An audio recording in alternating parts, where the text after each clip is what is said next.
in the last year of senior high school, probably through the Adapt School program, and also provision of scholarships, and eventually hiring of graduates who have obtained certificate of proficiency or national certification. So for sustainability of this partnership, this should be forged through memorandum of understanding or any appropriate agreements, be these formal or informal. So that's for the linkages and partnership. Another key factor is the development of a competency industry-based curriculum. So the development of curriculum is the responsibility of the school. So we gave them the flexibility to develop their own curriculum, but taking into consideration the following: there should be inputs from the industry. The core subjects in the general secondary education shall be adapted and taught side by side with the different textbook specializations. So this is not purely skills, but we have also incorporated the core learning areas like English, math, science, among others. And the textbook areas or specializations that were selected is anchored on the Technical Education Skills Development Authority training regulations, or the TESDA training regulations, or industry standards, and most demanded work skills. Further, advanced entrepreneurship subjects shall be offered in grades 11 and 12, and this will prepare and develop the entrepreneurial skills of the students. Another input in the development of the curriculum is higher or more complex but related competencies within the specializations or courses shall be introduced that will lead to the mastery of skills or specializations, making students acquire national certification to qualify them for their entry in the field of work, locally or abroad. And lastly, integration of competencies demanded by the industries or business sectors is really encouraged, as this is part of the agreement entered into between the school and the industries. The next component is the instructional materials development. So number 3. So anchored on the developed competency-based curriculum in the senior high school, the modeling textbook schools can develop their own materials reflecting the competencies needed for the completion of the additional qualifications, specializations covered in the senior high schools. Since there are specific competencies that will be integrated based on the industry needs, some reference materials can also be generated from the industries themselves, particularly materials needed for the specializations requested or demanded by the industries. And then we go to the skills. Forward. No, yung kanina. Yeah. Yung skills enhancement training for teachers. No? Actually, this is a must. No, teachers cannot teach the subjects if they do not know at all. So there is a need actually for skills enhancement. For the textbook schools, they underwent training already. In fact, some of them are NC passers. But for additional qualifications, they really have to be trained.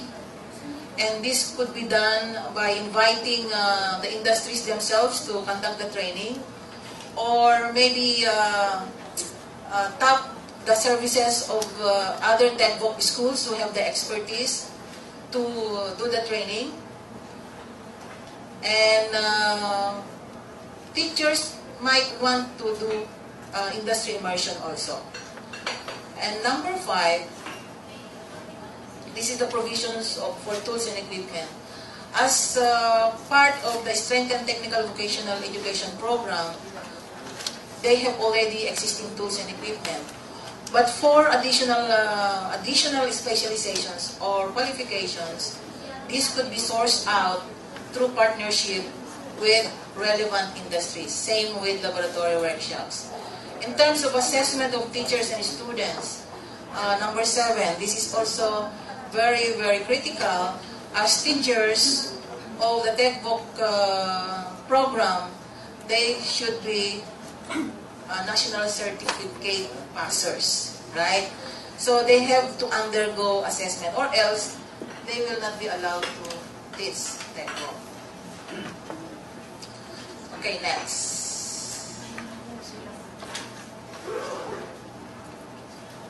So the feature of this senior high school modeling actually is documentation. Documentation. All inputs, all processes, outputs should be documented and processed. So the guidelines, although we have already the guidelines, this is DepEd Order number 36.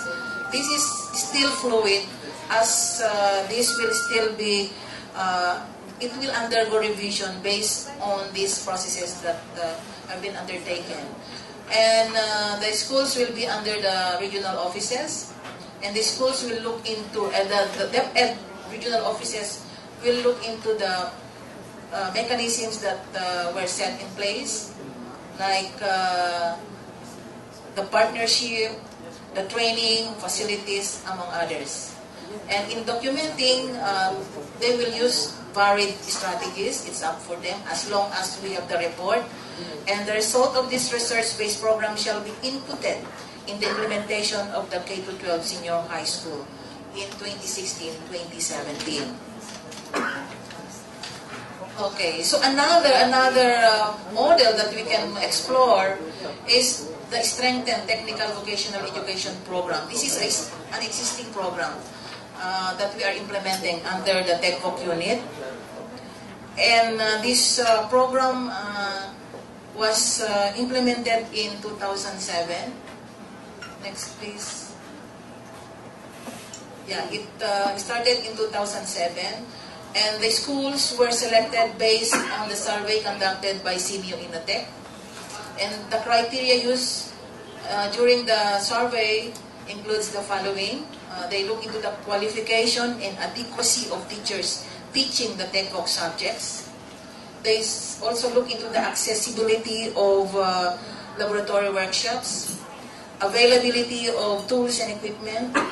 Of course, the presence of demo farms or fish ponds, because you cannot be called an agricultural school if you have only 1 hectare. You need to have demo farms. And of course, you cannot be called a fishery school if you don't have fish ponds. No? So all the things were considered. And of course, the industry needs and demands in that locality and the community support. And the rationale for the STVEP, or the Technical Vocational Education Program, again, it is also in response to the Education for All. And also one basis is the majority of the students who took the first National Career Assessment Examination have very high potential on TechVoc and entrepreneurship program. And the TechVoc is also included in the Blueprint of Education of President Aquino, where he says that the TechVoc should be back, no, in the public high schools to better link schooling to local industry needs and employment. Also, in global arena, technical and vocational education is now recognized as the master key to sustainable development. And DepEd is focusing on life skills to equip graduates greater opportunities for employment, entrepreneurship, or pursue related course in higher education. So this is the report, as I have said early on. If you could see the figure, this is the number of test takers, almost 3 million. And out of this 1.3 million, dito yung high aptitude for college, there are only 9,000. No? And low aptitude for college, 777,000. So these are the students who would really go into TechVoc and entrepreneurship. No? Next, please. So this is the figure. No? If you could see the figure, here, high aptitude for TechVoc programs, we have 711,000. low aptitude for TechVoc programs, 124. These are the students who will go to college.